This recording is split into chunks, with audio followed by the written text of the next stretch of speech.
দর্শক আপনারা ইতিমধ্যে জানেন যে করোনা ভাইরাস বিশ্বব্যাপী ছড়িয়ে গেছে। ব্যাধির বিশ্বায়ন নিয়ে কথা বলতে আজ আমাদের সাথে যুক্ত হচ্ছেন ডক্টর রাশেদ চৌধুরী। বর্তমানে রিসার্চ স্পেশালিস্ট হিসেবে ক্যালিফোর্নিয়া বিশ্ববিদ্যালয়ে কর্মরত আছেন তিনি। যুক্তরাষ্ট্রের ক্যালিফোর্নিয়ায় স্ট্যানফোর্ড বিশ্ববিদ্যালয়ের স্কুল অফ মেডিসিন অনুষদে স্টাফ সায়েন্টিস্ট হিসেবে কাজ করেছেন। এরও আগে যুক্তরাজ্যের অক্সফোর্ড বিশ্ববিদ্যালয় থেকে বায়োটেকনোলজিতে ডক্টরেট এবং ড্রাগ ডিসকভারি ও ডেভেলপমেন্ট পোস্ট ডক্টরেট ডিগ্রি নিয়ে রিসার্চ সায়েন্টিস্ট হিসেবে দীর্ঘদিন ধরে কাজ করেছেন অক্সফোর্ড বিশ্ববিদ্যালয়ে। কর্মজীবনের শুরুতে ঢাকা বিশ্ববিদ্যালয়ের ফার্মেসি অনুষদের প্রভাষক ও সহকারী অধ্যাপক হিসেবেও শিক্ষকতা করেছেন। আমাদের সাথে যুক্ত হওয়ার জন্য আপনাকে ধন্যবাদ রাশেদ চৌধুরী। আমরা ধন্যবাদ চলে যেতে আপনাকে। জি, আমরা চলে যেতে চাই প্রশ্নে কিছু বিষয় জানার ছিল আপনার কাছে, সেটা নিয়ে আমরা আসলে আজকে এসেছি। আমরা জানি যে করোনা ভাইরাসের ফলে বিশ্বব্যাপী প্রায় ৩ লক্ষ মানুষ মৃত্যুর কাছাকাছি, যেটা বিশ্বের ১৮০টি দেশে প্রায় ৪০ লক্ষ মানুষের মধ্যে বিস্তার লাভ করেছে। আমরা ইতিমধ্যেই দেখেছি সেটা। আমরা আপনার কাছে জানতে চাই যে এরই মধ্যে একটা ধারণা পেয়েছি করোনা ভাইরাস কি, কিন্তু এটা কিভাবে শরীরে, মানব শরীরে কিভাবে আক্রমণ করছে, এই বিষয়টি আপনার কাছ থেকে একটু শুনতে চাচ্ছি। আচ্ছা, এখানে আমি দুটো কম্পোনেন্ট দেখতে পাচ্ছি। এক হচ্ছে যে করোনা ভাইরাস কি এবং আরেক হচ্ছে যে আমাদের মানব শরীর। তো প্রথমে আমি মানব শরীরের গঠন সম্পর্কে একটু বলি যে আমার মানব শরীরের যে আপনার স্ট্রাকচারাল এবং ফাংশনাল যে ইউনিট সেটা হচ্ছে একটা সেল। আপনি কেন এটাকে একটা ব্যাগ ফুল অফ লিকুইড হিসেবে মনে করতে পারেন। এবং এই সেলের ভিতরে অনেক কিছু আছে, কিন্তু তার মধ্যে সবচেয়ে ইম্পর্টেন্ট জিনিস হচ্ছে কিছু বায়োপলিমার্স, যেমন প্রোটিনস, নিউক্লিক অ্যাসিডস। তো নিউক্লিক অ্যাসিডের মধ্যে আছে ডিএনএ, আরএনএ, আর প্রোটিনসের মধ্যে বিভিন্ন ধরনের প্রোটিন হতে পারে, যেমন একটা এনজাইম একটা প্রোটিন হতে পারে, একটা রিসেপ্টর একটা প্রোটিন হতে পারে, একটা আয়ন চ্যানেল একটা প্রোটিন হতে পারে। তো রিসেপ্টরের ব্যাপারটা সবচেয়ে বেশি জরুরি এই আলোচনার সাপেক্ষে। আর এছাড়াও এবার যদি আমরা ভাইরাসের দিকে তাকাই, ভাইরাস হচ্ছে আসলে একটা স্টিকি বল। আপনি একটা স্টিকি বল হিসেবে চিন্তা করতে পারেন, এবং এটা একটা প্রোটিন শেল, যাকে আমরা ক্যাপসিড বলি, সেটার ভিতরে ডিএনএ বা আরএনএ থাকবে। এটাতে যদি ডিএনএ থাকে তাহলে সেটাকে আমরা বলছি ডিএনএ ভাইরাস, আর যদি এটাতে আরএনএ থাকে তাহলে সেটাকে আমরা বলছি আরএনএ ভাইরাস। এবার আমরা আসি করোনা ভাইরাসে। করোনা ভাইরাস হচ্ছে যে একটা ফ্যামিলি অফ ভাইরাসেস, যার মধ্যে 7জন ফ্যামিলি মেম্বার আছে, এবং তার মধ্যে SARS-CoV-2, যেটা কোভিড-19 ভাইরাস হিসেবে আমি এই আলোচনায় বলবো, সেটা হচ্ছে নিউয়েস্ট মেম্বার। এই SARS-CoV-2 বা কোভিড-19 ভাইরাস ছাড়াও এই ফ্যামিলিতে যেমন মার্স-কোভ এবং অরিজিনালি যেটা আইডেন্টিফাই হয়েছিল যে সার্স-কোভ ভাইরাস, সেগুলো রয়েছে। তো এই SARS-CoV-2 বা কোভিড-19 ভাইরাস, এটি হচ্ছে একটি আরএনএ ভাইরাস। তার মানে হচ্ছে যে এটির ক্যাপসিডের ভেতরে একটা সিঙ্গেল স্ট্র্যান্ডেড আরএনএ থাকে, এবং এই আরএনএ ছাড়াও আরএনএ ডিপেন্ডেন্ট আরএনএ পলিমারেজ এবং কিছু ট্রান্সমেমব্রেন প্রোটিয়েজেস থাকে। ট্রান্সমেমব্রেন না, প্রোটিয়েজেস থাকে, এবং এছাড়াও আরো 20টা ডিফারেন্ট প্রোটিন তৈরি করার ক্যাপাবিলিটি রাখে এই ভাইরাসটি। এবং এই ভাইরাসটির গায়ে কিছু স্ট্রাকচারাল প্রোটিন, যেমন একটা হচ্ছে স্পাইক প্রোটিন, একটা এনভেলপ প্রোটিন, একটা মেমব্রেন প্রোটিন, এবং একটা নিউক্লিওক্যাপসিড প্রোটিন। তো মানে এই আমরা যে আমরা আমাদের গঠন সম্পর্কে কিছুটা জানতে পারলাম। তো এই ভাইরাসটির সাথে আসলে আরো যে ভাইরাসগুলো রয়েছে, আমরা এতদিন ধরে যেগুলোর নাম শুনে এসেছি, সংক্রামক ভাইরাস, এইচআইভি, জিকা, ইবোলা, এ ধরনের ভয়ঙ্কর সব ভাইরাসের সাথে এই ভাইরাসটির পার্থক্যটা কি আসলে? আচ্ছা, ঠিক আছে। আমি আগের কোশ্চেনটা একটু উত্তরটা শেষ করে নিই। আগের কোশ্চেনটার উত্তর ছিল যে এটা আমাদের কিভাবে অ্যাটাক করে। তো এই ভাইরাসটা প্রথম কথা হচ্ছে যে এটা যদি সেলের উপরে যদি এটাকে আটকাতে হয়, তাহলে সেলের ওখানে একটা অ্যাঙ্কর পয়েন্ট লাগবে এবং ভাইরাসের একটা স্পাইক প্রোটিন লাগবে। সেলের মধ্যে যে অ্যাঙ্কর পয়েন্টটা সেটা হচ্ছে একটা ACE2 নামে একটা রিসেপ্টর, যেটা একটা প্রোটিন ইন নেচার। এবার আমরা আসি আপনার সেকেন্ড কোশ্চেন, যেটা হচ্ছে এইচআইভি, জিকা এবং ইবোলা, এগুলোর সাথে এটার পার্থক্যটা কি? ভাইরোলজিতে সবচেয়ে বড় ইম্পর্টেন্ট ফ্যাক্টর হচ্ছে যে ট্রান্সমিশন। একটা ভাইরাস কত তাড়াতাড়ি ট্রান্সমিট করতে পারে একটা হোস্ট থেকে আরেকটা হোস্টের কাছে। এখন এইচআইভি, ইবোলা বা জিকা ভাইরাসের কনটেক্সটটা একটু ভিন্ন, কেননা আপনি এসব ভাইরাসে আপনি তখনই আক্রান্ত হবেন যখন এতে খুব আক্রান্ত রোগীর খুব ক্লোজ কন্ট্যাক্টে যাবেন, অথবা রোগীর ব্লাড বা কোনো বডি ফ্লুইডের খুব ক্লোজ কন্ট্যাক্টে যাবেন। আর এই SARS-CoV-2 ভাইরাস বা কোভিড-19 ভাইরাস, এগুলো হচ্ছে, বা মার্স ভাইরাস বা SARS-CoV ভাইরাস, এগুলো সবগুলো ভাইরাস হচ্ছে রেসপিরেটরি ভাইরাস।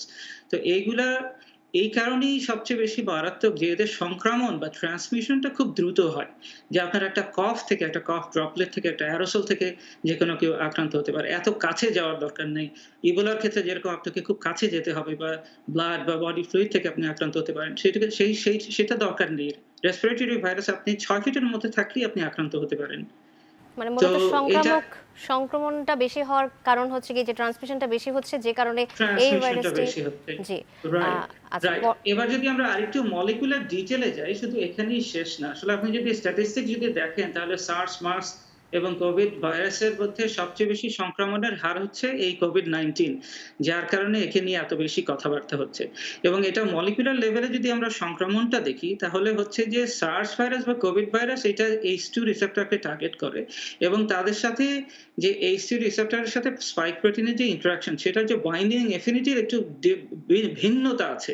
সার্স ভাইরাসগুলো কোভিড-19 ভাইরাসগুলো আরো বেশি লেগে থাকতে পারে। একটা সেলের গায়ে বেশিক্ষণ ধরে লেগে থাকতে পারে। যার কারণে এটার আরো পসিবিলিটিটা বেশি যে সেলের ভেতরে ঢুকে যাওয়ার। জি। যেটা অন্যগুলোর ক্ষেত্রে একটু কম।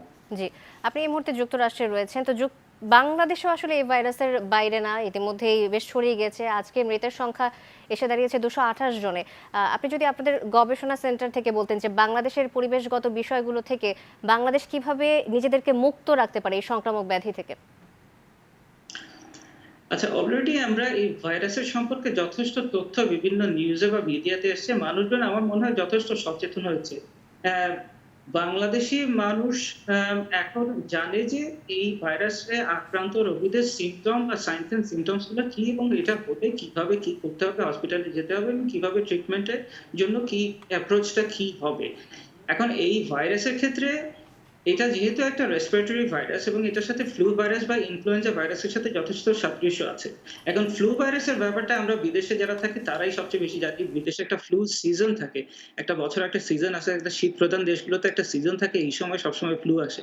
এখন বাংলাদেশে কখনো ফ্লু সিজন ওইভাবে আসে না। তো যার কারণে এইটার এমনিতেই প্রকোপটা একটু সেই হিসাবে আবহাওয়ার কারণে বা আমাদের তাপমাত্রার কারণে একটু কম হওয়ার কথা। তো যদিও এইটা টেম্পারেচারের সাথে এটার ট্রান্সমিশনের কিছু কোরিলেশন দেখানো হয়েছে। এখন ওইগুলো আসলে আরো লার্জার স্কেলে হয়তোবা করতে হবে। বর্তমানে পৃথিবীর অন্যান্য দেশে এই রোগের চিকিৎসা পরিকল্পনা কিভাবে দেওয়া হচ্ছে এই কোভিড-19 নিয়ে এবং সেখানে সফলতার হার কেমন দেখছেন?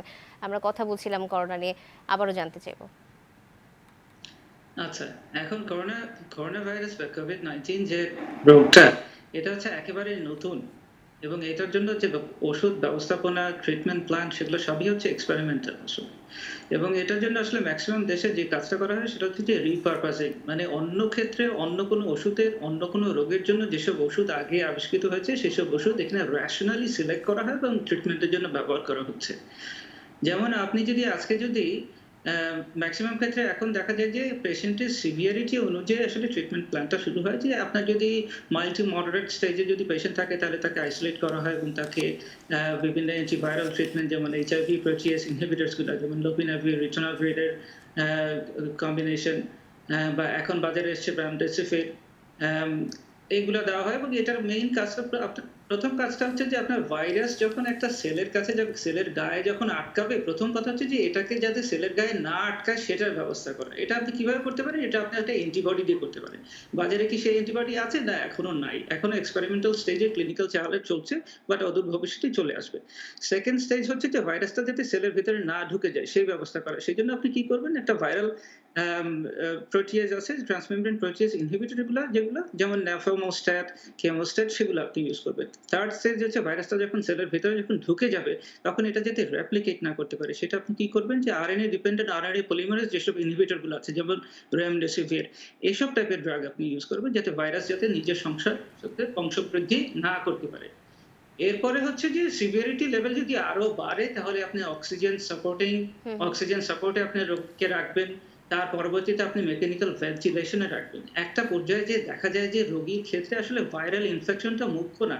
তখন দেখা যায় যে অন্যান্য যে ক্লিনিক্যাল ম্যানিফেস্টেশন গুলো যেগুলো চলে আসে সেগুলো আরো অনেক বেশি ইম্পর্টেন্ট হয়ে যায়। ভাইরাস হচ্ছে একটা ফরেন পার্টিকেল আপনার বডির জন্য। আপনি এটাকে জি, সামলাতে এটা আপনার বডি এটাকে দেখেনি, এটাকে চেনে না। জি। এটা একটা নতুন জিনিস তার জন্য। এটাকে সামলানোর জন্য সে যে ইমিউন রেসপন্স ট্রিগার করে সেটা একটা বিশাল সমস্যা হয়ে যায়।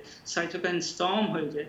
সেটার একটা বিশাল সমস্যা হয়ে যায়। তো যার কারণে আপনি এর পরবর্তী স্টেজে যেটা করবেন যে আপনি টেস্ট করবেন যে আপনার প্রো ইনফ্ল্যামেটরি সাইটোকাইনস বা কেমোকাইনস গুলো আপনার বডিতে কি সেক্ষেত্রে হবে। যদি সেক্ষেত্রে বেশি হয় তাহলে ইমিউনোসাপ্রেসিভ দেবেন। যদি কম হয় তাহলে ইমিউনোমডুলেটর দেবেন।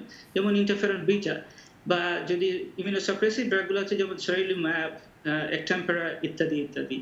তো এইসব ড্রাগ এখন বিভিন্ন জায়গায় অলরেডি অ্যালাউড। বাংলাদেশেও এগুলো অনেক কিছু ইউজ করা হচ্ছে অলরেডি।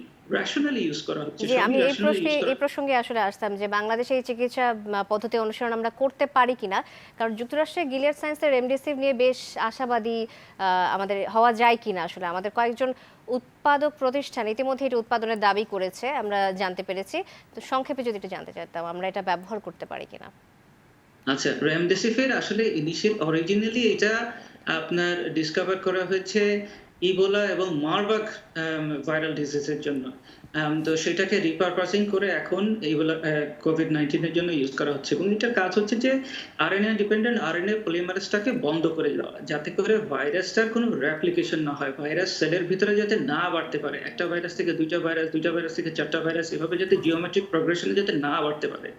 যদি ভাইরাস বাড়ে তাহলে কি হবে? সেল ডেথ হবে, অর্গান ডেথ হবে, অর্গানের ডিসফাংশন হবে। তো এই জিনিসটাকে বন্ধ করার জন্য। আচ্ছা, এখন রেমডেসিভির আপনার প্রিক্লিনিক্যাল স্টেজে বা ডিসকভারি ফেজে অসম্ভব ভালো কাজ করেছে। প্রিক্লিনিক্যাল স্টেজে অসম্ভব ভালো কাজ করেছে, কিন্তু ড্রাগ ডিসকভারির অনেকগুলা স্টেজ আছে। যেমন এর পরবর্তী স্টেজগুলো হচ্ছে যে ক্লিনিক্যাল ট্রায়াল 1, যেখানে সেফটি দেখা হয়। তারপর পরবর্তী স্টেজ হচ্ছে ক্লিনিক্যাল ট্রায়াল 2, 3 এটসেট্রা, এটসেট্রা। এখন ক্লিনিক্যাল ট্রায়াল 1 যেহেতু এটা অলরেডি ইবোলা এবং মারবার্গের জন্য অলরেডি অনেক দূর পর্যন্ত অগ্রসর হয়েছিল, এটা ক্লিনিক্যাল ট্রায়াল 1 আগেই এটা করা হয়ে গেছিল। যার কারণে এটা অনেক বেশি এক্সপেডিটেড ওয়েতে বাজারে এসছে। তা এখন এটার যে কার্যকারিতা সেটা হচ্ছে কোভিড-19 পেশেন্টের ক্ষেত্রে যে কার্যকারিতা সেটার একটা মিক্স রেজাল্ট দেখা দিয়েছে। প্রথম যে রেজাল্টটা সেখানে দেখা গেছে যে এটার আসলে সেরকম স্ট্যাটিস্টিক্যালি সিগনিফিক্যান্ট কোনো বেনিফিট নাই। সেকেন্ড যে ক্লিনিক্যাল ট্রায়ালটা সেটাতে দেখা গেছে যে এটার কিছু বেনিফিট আছে, যেমন এটা আরোগ্য লাভে বা রিকভারির জন্য এটলিস্ট 4 দিন কমিয়ে দেয়। তো সেটা একটা বিশাল ইস্যু। কেননা আপনি যদি এইচআইভি ট্রিটমেন্টের কথা যদি চিন্তা করেন, যেটা আপনার 1980s এ শুরু হয়েছে এজেক্টি দিয়ে, তখন কিন্তু এই ড্রাগটার কোনো মডারেট এফেক্টই ছিল। কিন্তু তারপরেও কিন্তু মানুষ, এটা কিন্তু একটা রেভলিউশনারি ট্রিটমেন্ট হয়েছে এবং এর পরবর্তীতে যখন আরো ভালো, ভালো ট্রিটমেন্ট যখন চলে এসেছে তখন এজেক্টি বাদ হয়ে গেছে। রেমডেসিভির আজকে আমাদের জন্য এটা বেস্ট হোপ হয়তোবা। কিন্তু পরবর্তীতে যখন আরো ভালো ড্রাগ আসবে এটাকে আমরা বাদ করে দেব। বাংলাদেশের মার্কেটে এটা চলে আসবে। কেননা অলরেডি ২ টা কোম্পানি এটা বানিয়ে ফেলেছে। আরো ৮ টা কোম্পানি পারমিশন দিয়েছে। ড্রাগ ইনভেস্টিগেশন আরো ৮ টা কোম্পানিকে পারমিশন দিয়েছে সব মিলিয়ে। তো এটা অদূর ভবিষ্যতে বাজারে এটা চলেই আসবে, মার্কেটে এটা চলে আসবে। তো এইটা আমরা বাংলাদেশের যারা পেশেন্ট, যারা বাংলাদেশে যারা ভুক্তভোগী তারাও এটা পাবেন। আমরাও আশাবাদী আমরা হয়তোবা খুব তাড়াতাড়ি এই অবস্থা থেকে উত্তরণ করতে পারবো। ডক্টর রাশেদ চৌধুরী, আপনাকে অসংখ্য ধন্যবাদ আমাদের সাথে যুক্ত হওয়ার জন্য। যুক্তরাষ্ট্র থেকে যোগ দিয়েছিলেন আমাদের সাথে ডক্টর রাশেদ চৌধুরী।